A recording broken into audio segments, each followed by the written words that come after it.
Hi, everyone, and welcome to today's CWR Live with Mark Borax, where we're going to be delving into the beginning of this year, or actually into next year. A couple of announcements.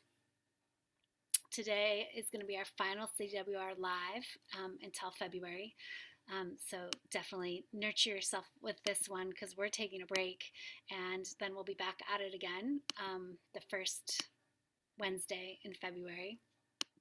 Thank you to everyone that was able to come together for the solstice. It was so special for us to spend that time with each and every one of you and to really just honor the times that we're living in and living through and to create that opportunity to really vision together was really, really precious for us. So, again, welcome. So grateful to be gathering around again today, and I'll turn it over to you, Mark. Thank you, Marcella, and welcome to the CWR Live for Wednesday, December 23rd, 2020, Wise Fools and Steadfast Love in the Year of the Ox. And I just want to let people know that my phone might ring during this broadcast, and I will need to pause and answer it for a moment because we are waiting for propane delivery. I can pick it up though, honey. You don't have to do that part. I've got one Okay, next to me. so great. And Wise Fools and Steadfast Love in the Year of the Ox is my sneak preview of the coming year. And whenever I'm looking at the meaning of a coming year, I use three references: the main astrology things that are happening that year, and the numerology of the year, and the oriental animal. That's what I've been doing for decades in order to preview a year. And 2021, if you add up those numbers, you get a number 5. So it's a number 5 year. And after the new moon in Aquarius, it will also be an ox year. And then it's being launched by the Great Conjunction of Jupiter and Saturn, which, even though the conjunction just happened a couple days ago, it's going to cast its rays. It's the biggest astrological event for the coming year, even though it's not happening next year. So the ox part. The ox is the most steadfast oriental animal. When the ox lines up into a groove, nothing is going to stop the ox from plowing that furrow. And so in each of our lives, whatever grooves you have going, be sure they're the ones that you want, because it's going to be hard to get out of them.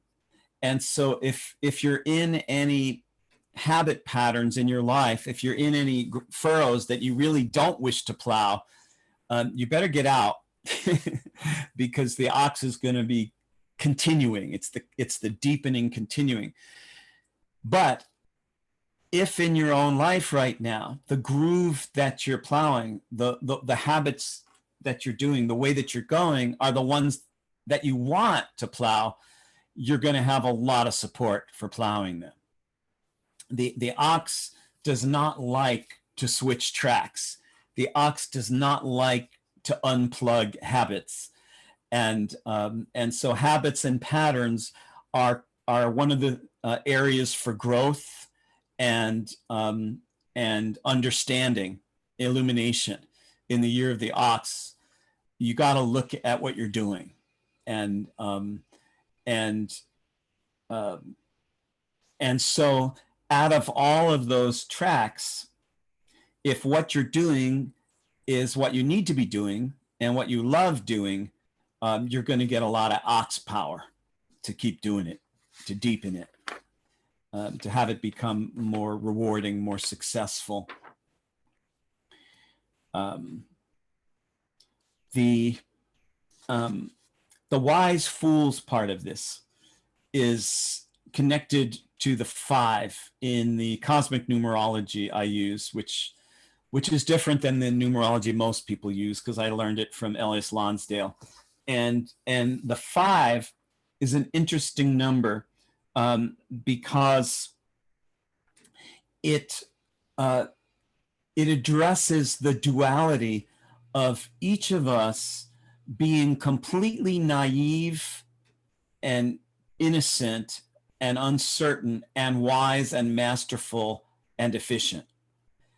It's not as if those things are mutually exclusive, but the 5 is both. And this makes a case for that there's a need for you to be naive. There's a need for you to be open. There's a need for you to be innocent. There's a need for you to be uncertain. It's okay that a part of you is childlike, confused, burdened, unclear, and the job of the 5 isn't to make sure that that part of you grows up. It's to make sure that that part of you stays alive and stays young as you grow, so that there's always a bit of beginner's mind in your life. Like the way that I do astrology. I've been professionally practicing astrology for 33 years, and I've been studying for 4 more years.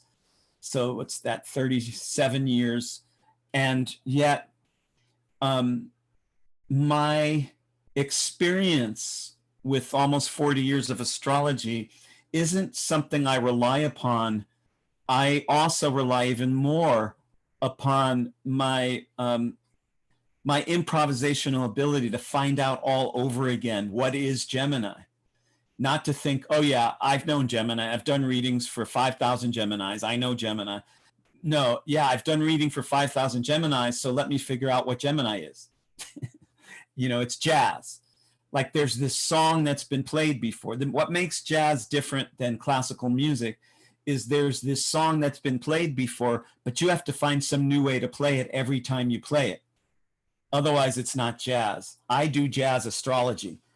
In fact, I do jazz life. My whole life is like this. And so unless I find out all over again what astrology is, I feel like a phony. I cast myself that challenge. Well, actually, my teacher cast me that challenge on the day we met. He said, if you're thinking about being an astrologer, just remember, never think you know what Gemini is, but always be willing to find out all over again what Gemini is with each new Gemini. And I took that to heart. It became my mantra. And so when I talk about the 5 as being a dual year, it's intended to grow your childlike, open uncertainty equally to your masterful wisdom and efficiency. It's not one or the other. It's both. That's the gift of the 5. And the best way to approach that is as if those 2 parts of you are in partnership and each other's allies rather than opponents. The part of you that's flustered and uncertain and a little bit crazy is an ally of the part of you that's clear and certain and wise. It's not that they're not enemies. They're not opponents. You need both equally, especially in a 5 year. This year, you need to become more innocent and more proficient. You need to become more naive and more wise. You need to become more childlike and more of an elder, rather than one or the other. So even the idea that these 2 are not each other's enemies, they're not mutually canceling, but they're both being invited. Even to think of yourself that way is already entering the 5 vibration. Not quite there yet, because we're still in a 4 year. 2020 is a 4. And the power of the 4 is it's the most demanding year of all, because you have to create structure and form. 4 is the number of structure and form. And that's what we've all been asked to do this year. Get down to your structure, get down to your form. And and there's still, a teensy bit left of time to do that. We're not at New Year's yet. We haven't gone from 4 to 5. And so the partnership between the idealist and the realist, between the fool and the emperor, to be a wise fool is the nature of the 5. Now, wise fools and steadfast love in the year of the ox. It's steadfast because it's an ox. It's both wise and foolish because it's a 5. The reason why it's love, steadfast love, is because the greatest astrological event of the coming year happened this year, and it's the Great Conjunction between Jupiter and Saturn. That had so much power, it's going to dominate the whole coming year. It's actually going to dominate many years, but it's certainly going to dominate the first year after it happened. And the love part of that is that Jupiter met Saturn in the first degree of Aquarius, and Aquarius is a love offering. Aquarius is, can we all just awaken and realize that we are made of love and that we're here to love? This is a very simple idea that's not so simple to follow through on. But the gift of the idea itself being simple, that you are made of love. You came from love. You're going to love. You're bringing love. There is no other purpose to your life. If you get that idea, especially empowered by the Great Conjunction in the first degree of Aquarius, which is the great love of the universe, the love of all things in the universe need to be loved. Now, I'm not saying that all bad things that happen down here on earth, you need to love them. I am not saying that at all. I would never say that. That's not my trip. I'm not saying love all the people who kill and rape and murder, and I am not saying that. What I am saying is that on a deep, basic, underlying, foundational level, you have to activate the great love that sent your soul down to earth to be human. You have to fall in love with the fact that you exist in this universe of wonders, and that love has to become steadfast because it's the year of the ox, and that as a child and a naive, innocent person with Zen beginner's mind, you can't know exactly what it's going to mean to enter that love, to activate that love, to plow that furrow, but that's what you're here to find out.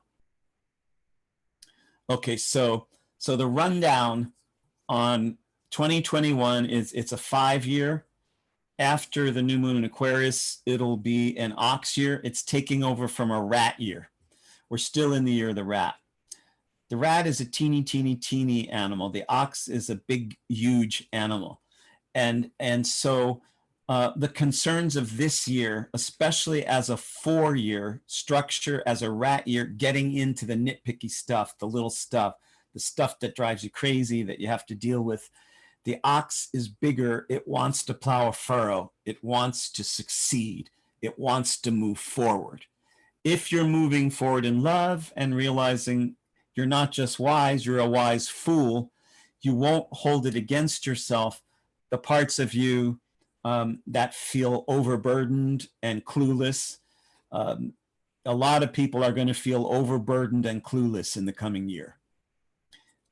Overburdened and clueless is not going to go away. It's going to exacerbate. We are going to see more overburdened and more clueless. And if you meet that as a wise fool with steadfast love in the year of the ox, powered by the Great Conjunction in the first degree of Aquarius, which is the love of all things and the universe's wisdom in sending you here to be yourself, you'll be using the coming year for its best uses. Okay, any questions or comments?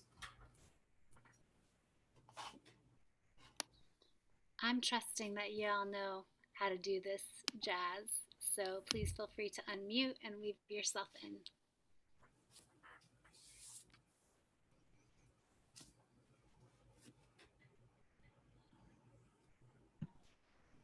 Holy moly, that's a lot coming through.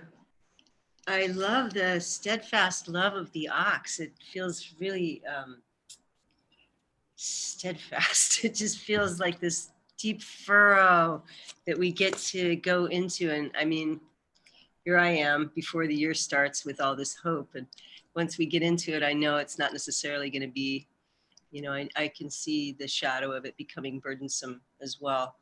And yet, you know, we have this driving force of the Great Conjunction in one Aquarius behind us to activate this love in humanity and this universal love. So, hope. Yep. Thank you, Lily. Wise fools and steadfast love in the year of the ox. Anybody else like to respond to that?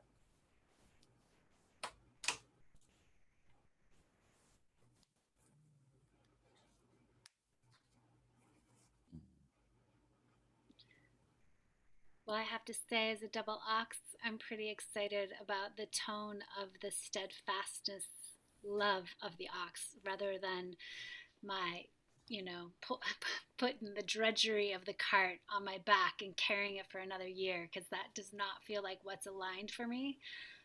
So I'm really, really appreciating recontextualizing this oxen energy from that place of sort of Indian, ma love energy as the steadfastness and the solidity and the substance of structure versus the drudgery of keeping the thing going, which there ain't no more keeping the thing going. So in me. So I'm just very excited about the recontextualization of that. Yeah, thank you. It looks like Shay Marie wanted to say something. Thank you. I have a question.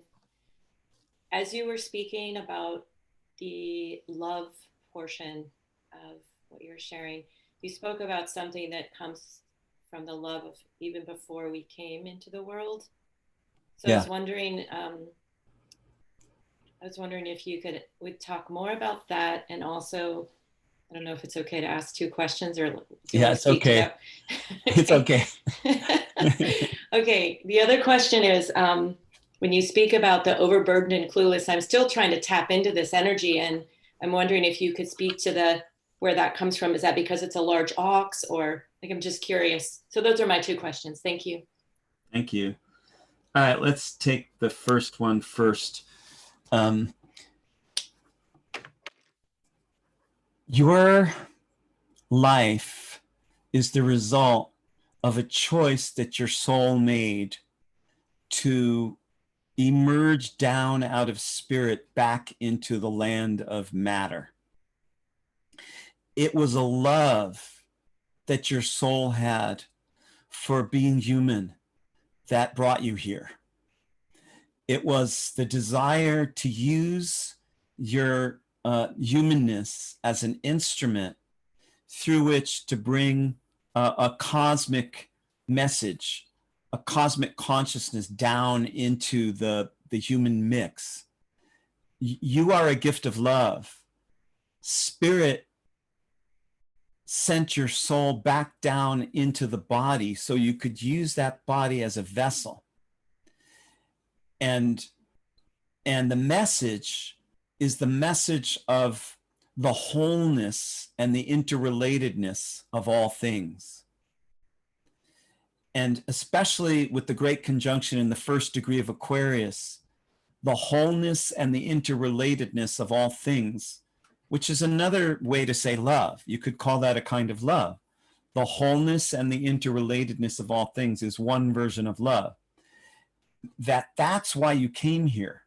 Your human nature is the imperfect instrument of a perfect truth, which is the goodness of all things, the great deep rightfulness of your own being. What a beautiful necessity that your soul incarnated in that body, that you're here with us. that's a celebration of new life rising up. You were an embryo, you were a soul, and then you were an embryo, and now you're a woman. And that journey from soul to body is a love offering that your soul could have stayed in spirit. It didn't have to reincarnate. The reincarnation comes from the desire that your soul had to realize that in its earlier human journeys, it still had something more to say. There was still something more down here in the karmic boneyards. There was still something more to mine and develop. How does your love play out in the Shea Marie lifetime compared to wherever you were last life and the one before that? And so that sense of incompletion is just another love offering. Oh, I didn't do everything I could have done the last few times I was human. Let me come back again and see what I can do this time.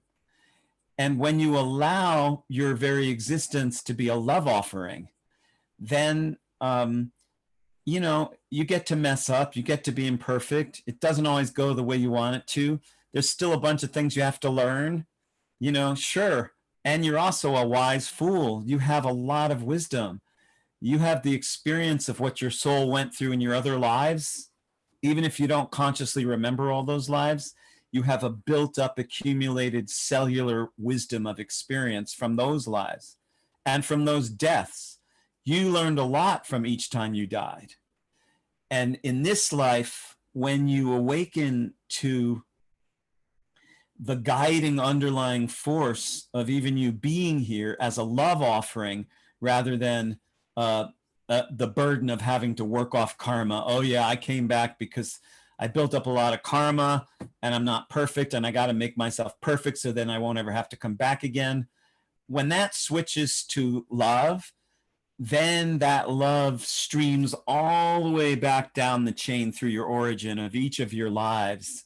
And it streams forward all the way through wherever you go in this life, after you die, whatever you do in your later incarnations, it all, love becomes the common denominator. Okay, did that answer your first question? Yes, absolutely. Thank you. You're welcome.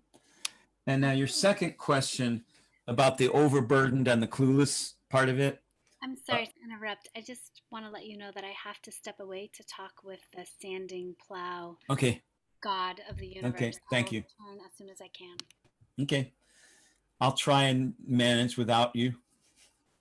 And okay, now I can say all the things I always really wanted to say because she's not listening.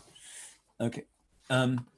So the overburdened and clueless part is that when you make your uncertainty into a womb rather than a problem, then that love is charging up a field of possibility that you're strongly a part of.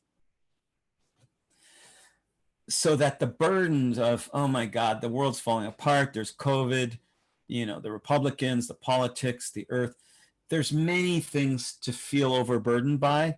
And it's easy to feel clueless as to what the hell to do with any of these things in the world. That state of being is not going to lessen during the next year. It's going to increase. And so I'm equipping you to deal with the clueless overburdened part as a womb. Well, for example, is humanity going to wake up? Are we going to save the earth? Are we going to have any future? I don't know. I'm kind of clueless to that. And I can feel overburdened by what it means to tackle that one. But if I let that be a womb, then I expand a field of possibility rather than shrinking a field of possibility through fear and paranoia. And so as you develop more love for the fact of the miracle that you're even here, like, I don't know, who knows how much longer the earth's going to be here? I don't know. Who knows how much longer you're going to be here? I don't know.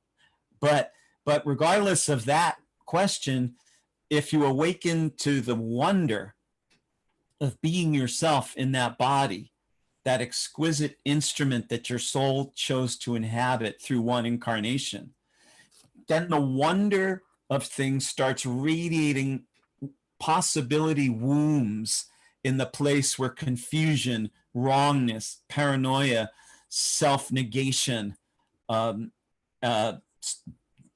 would otherwise take root. So when you take the part of feeling overburdened and clueless as a wise fool and steadfast love, then what a blessing it is to even be here. How amazingly grateful I am for the fact that I exist in this lifetime. You know, I'm 66. I'm not going to have a whole lot more of this lifetime. You know, I might make it to 86 or 96, you know, but I'm definitely in the autumn of my life at age 66. I'm not in the spring or the summer, not yet in the winter, but I'm in the autumn. And there's something about that, being in the autumn of my life, that's exquisite, because I've learned a few things since I was born. You know, I've deepened my understanding of music. I've deepened my ability to love. I've tried to use my life as a force for awakening. I've tried to find the good in the mix. I haven't ignored the bad. I've had a lot of suffering of my own kind. I still struggle with many things. And when all of that becomes a womb, well, maybe it's working. Maybe I'm helping the world. Maybe I'm helping spread the awakening. Maybe I'm helping remind people of who they really are underneath the confusion. Then the overburdened, clueless part becomes more of a summoning of a greater awareness than a sign that there's something really wrong. Did that answer your second question? Yeah. Yeah. It makes me think about the beginning where you speak of the first, like the step that we're moving forward with, making sure that we're in alignment, because it's going to go deeper. And so there's a part of me that's like, oh no, what if I'm not? And so I guess I just have to put those worries in the womb of love. Yeah. Yeah. So, thank you. Yeah. Cause you're welcome. You're not alone, Shay Marie. You know, these times are powerfully demanding. Your soul is only here now because you agreed to be here for the turning of the ages, for the changing of the guard. You know, either humanity wakes up within the next 10 years or there's no more humanity. I mean, we have a brief moment here on the stage of history. And so you are not alone in feeling, oh my God, is it going to work? Can I get it? Am I getting it? Am I doing what I'm supposed to do? That's part of the profile of having chosen to incarnate through this very rigorous, demanding period. But even so, it's all about love. And on that level, you already are made of love. And whatever you choose to do to grow and evolve shouldn't be outside of that knowledge that you are made of love. And on a deep level, you're a perfect being. Not that everything you do is perfect. I'm not saying that. But foundationally, you are as perfect as a star or a raindrop. There is no more perfection in the universe different than yours. The fact that you exist, that there's a raindrop or a mountain or a Shay Marie. Whoa, that's amazing. And so along with that demanding of our times, like, am I getting it? Am I doing it? Is the deep gratification of being, the isness that you are, just that you are here. You won't always be here, but you're here now. That's amazing. Wow. And when you allow that to radiate, then all of the confusion is less likely to completely fragment you, because you have that wholeness, that there's something right about this universe. And if there is something right about this universe, then there's something right about you, because you are a part of the universe. You're not outside of it. And when you claim that deep rightfulness, then it gives you a lot of strength to aim yourself at whatever changes and growth that you feel you really want to bring on. That's beautiful. Thank you. Yeah, thank you. Any other questions or comments?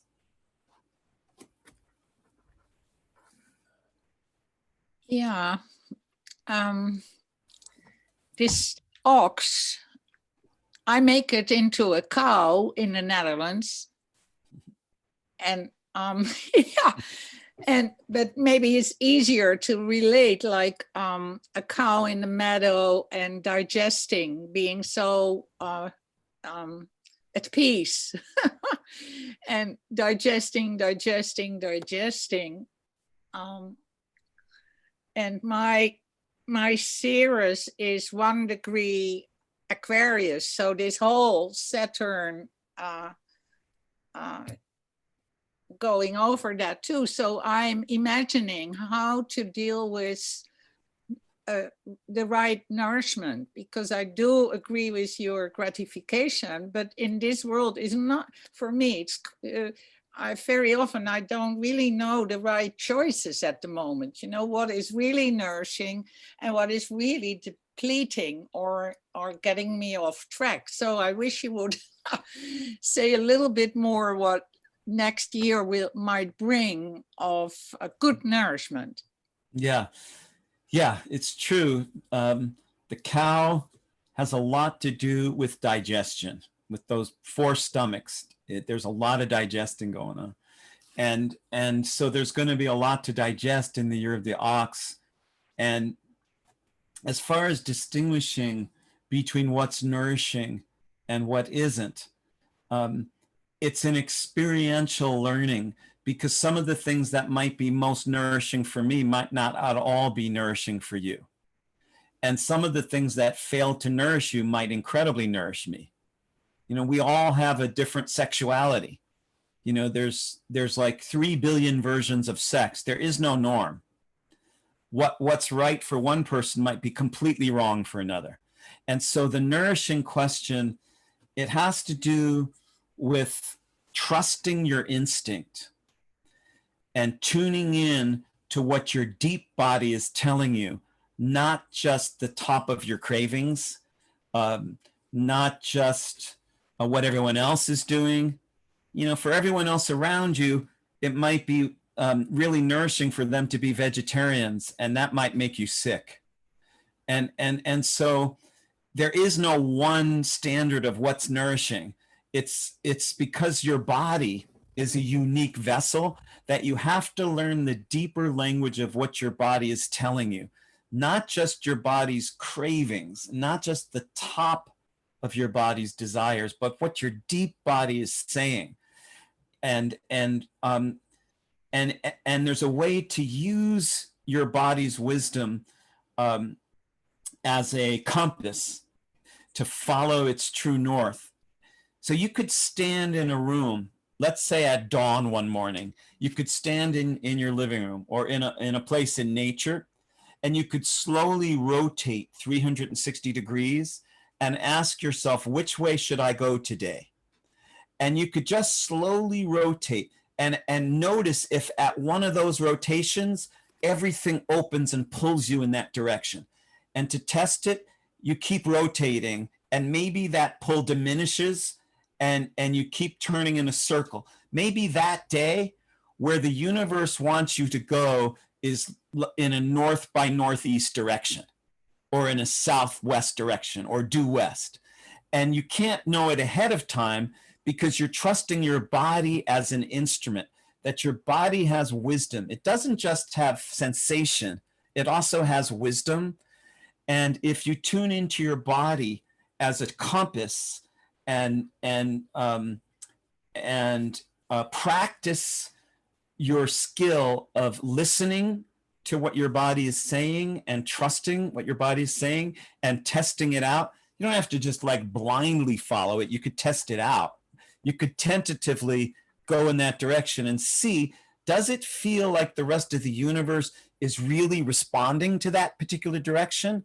or does it sort of feel like a dead end? You're not getting any energy coming back. And it's the same with food. You know, put two different foods in front of you and look at one and see if just looking at it, if your body's reacting differently than the other one. And then maybe just touch it with your hand and touch the other one before you even eat it. And so that your body isn't just this mule or this stupid ox that, you know, carries your baggage through the world, but your body becomes an instrument that's always been telling you things that you might not have been listening to, but maybe now you are. Maybe now you're going to listen.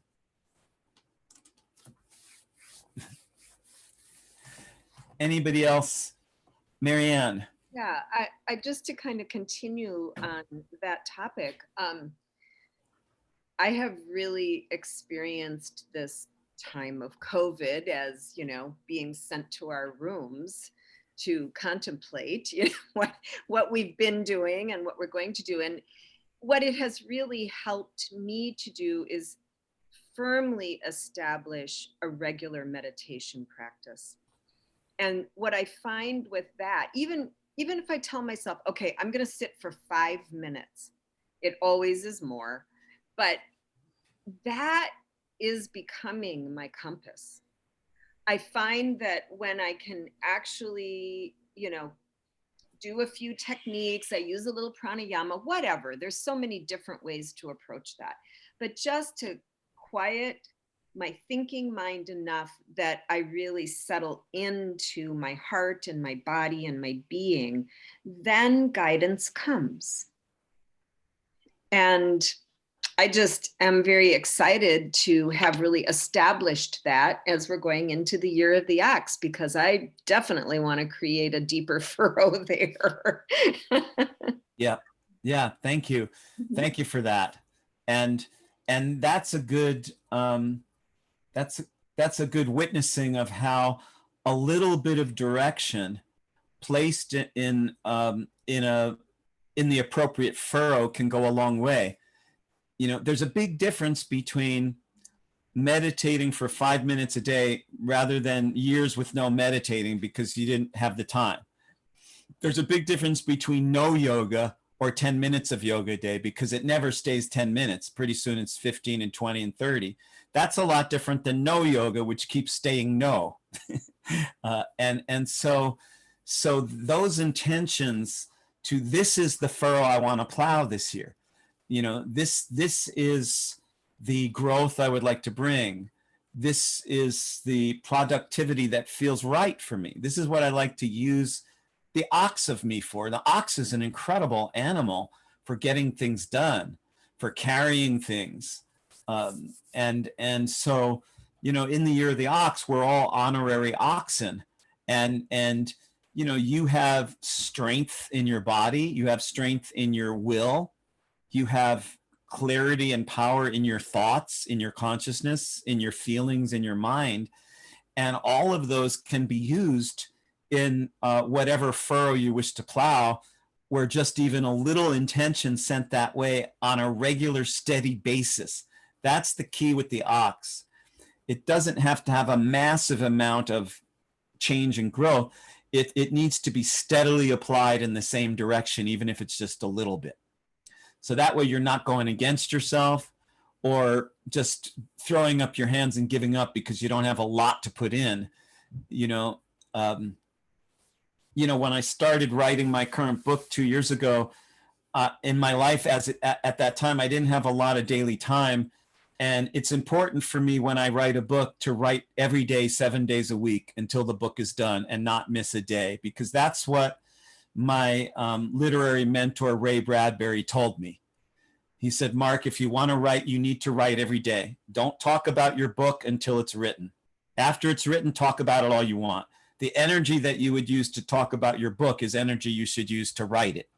And so at first, when I started writing my book 2 years ago, I only had about 5 minutes a day. So that's all I did.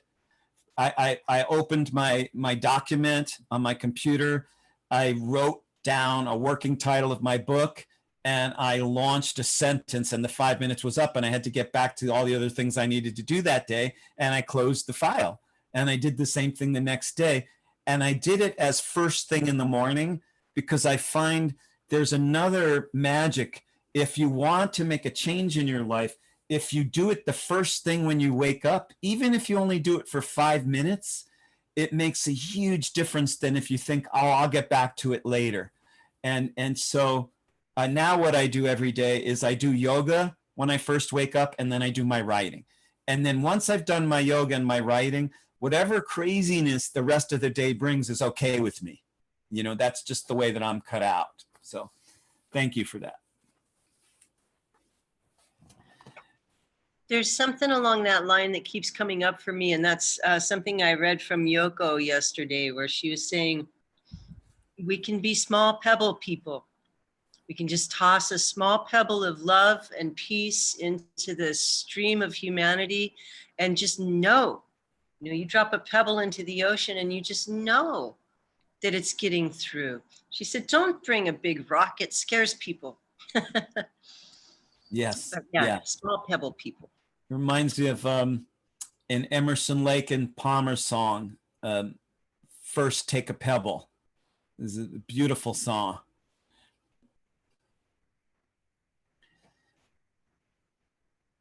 And yeah, that's true, because the challenges of our time can feel incredibly daunting.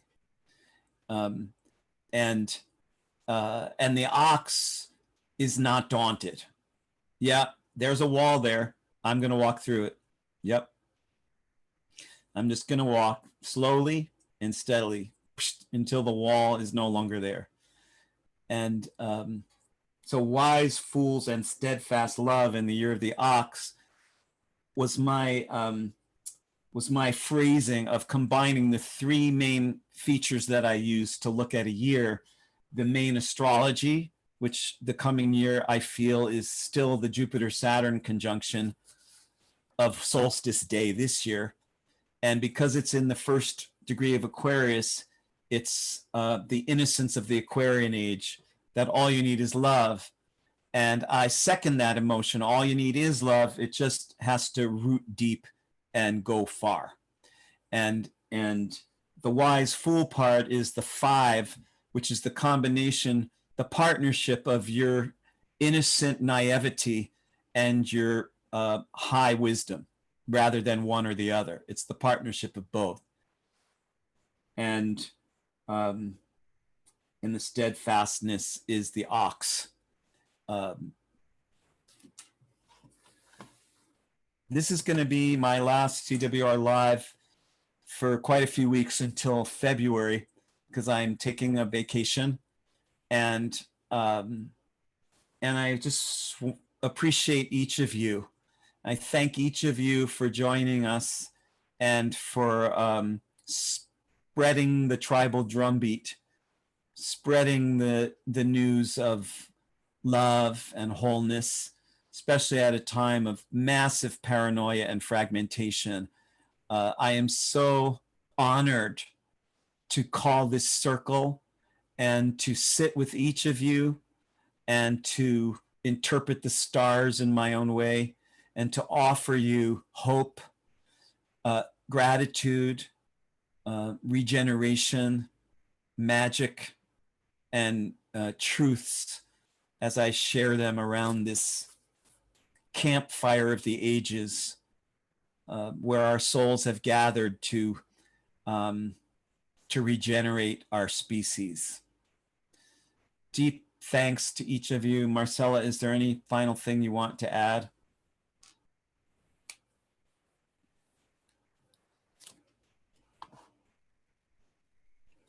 Just looking around, I just want to acknowledge Fiona, who made it here so early in the morning from her place down under, and just acknowledge, like there's something different when we create relatedness like this. And it does have the capacity for more truth to come through. And so I just really want to acknowledge all of you that have consistently been creating this circle, because this is nurturing so many. We have like almost 1,000 people watching some of the videos, and that wouldn't be happening if there wasn't something real happening here. So I just want to thank you all for the way you realize this. You know, you reel this, you reel the astrology, you're helping reel the stars. And that potency feels really important because it generates not just for what's happening in this moment, but I think it does help to generate the depth that's needed, so we don't just keep conceptualizing what can be, but we really start embodying what can be. So really thank you so much for all the sacrifices, little and great, that you may have made in order to keep our circle strong this year. It really makes a difference. Yeah. Yeah. Deep thanks to each of you in your own place on the planet. You enrich Marcella and my life, and may our time apart from each other be blessed and creative and rejuvenating, until I get to see your faces once again on my computer screen come February. Thank you